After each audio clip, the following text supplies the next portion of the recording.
In the depths of the Parisian streets, beneath the cobbles and the hustle of the city, lies another world. A world where silence speaks louder than any cry. It is a world of catacombs, an ancient labyrinth that goes into the bowels of the earth for many kilometers. The story begins with a young blogger named Mark, who decided to explore the catacombs for his channel.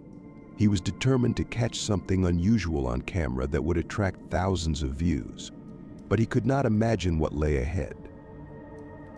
Mark went down to the catacombs through one of the little-known entrances, which he found in old records. The first few hours passed without incident. He would remove bones and skulls stacked in neat walls and tell stories about this place. But soon he noticed that his electronic devices were starting to go crazy.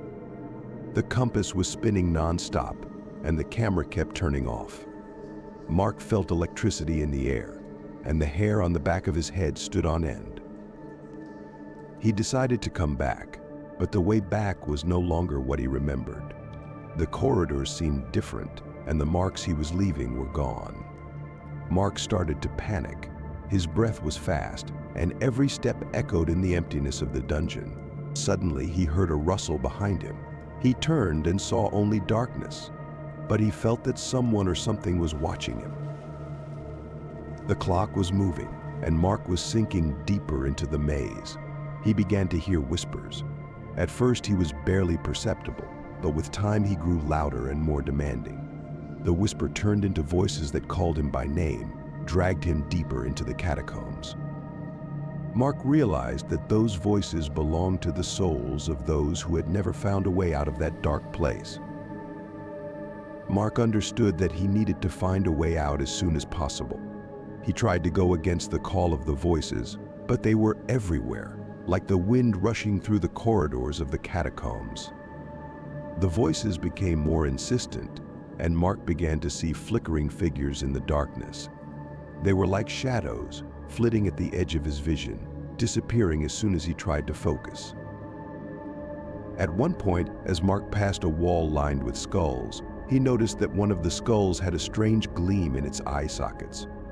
Approaching closer, he saw that it wasn't the gleam of a stone, but a faint light coming from behind the wall.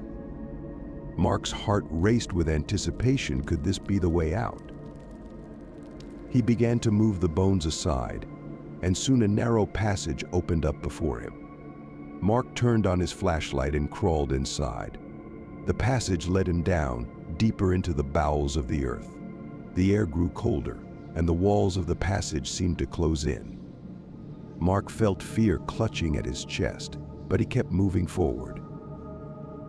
Suddenly, the passage widened, and Mark found himself in a large hall. In the center of the hall stood an altar, and on it lay an ancient manuscript. Mark approached the altar and picked up the manuscript. Its pages bore images and texts in a language unknown to him. As he flipped through the pages, the voices around him fell silent. He felt that this was the key to unlocking the mystery of the catacombs. But then the hall filled with light, and Mark saw figures in masks and robes surrounding him. They began to slowly approach him, whispering incantations. Mark realized that he was trapped. He was surrounded by members of an ancient order guarding the secrets of the catacombs. His only chance was the manuscript in his hands. Mark stood, squeezed between members of the order, each dressed in ancient robes and masks depicting faces from the past. They formed a circle around the altar, their voices merging into a monotonous chant that filled the hall, echoing off the walls and creating the illusion of an endless choir.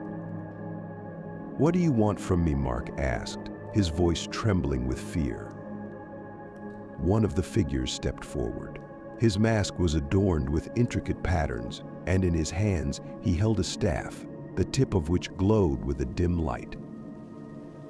"You have found what has been hidden for centuries," he said slowly and majestically. "The manuscript you hold is the key to ancient knowledge, knowledge that must not fall into the hands of the uninitiated." Mark realized that his life hung by a thread. He had to act quickly. "I won't tell anyone, I promise."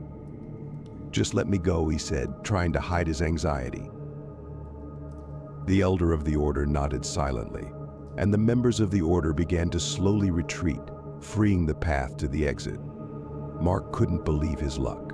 He began to retreat, not taking his eyes off the figures until he reached the passage that had brought him here.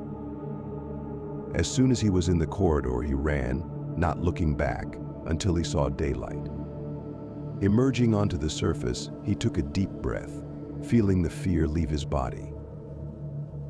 Mark decided he would never return to the catacombs. He hid the manuscript in a safe place and continued his life, but the mystery of the order and the ancient knowledge would always haunt him.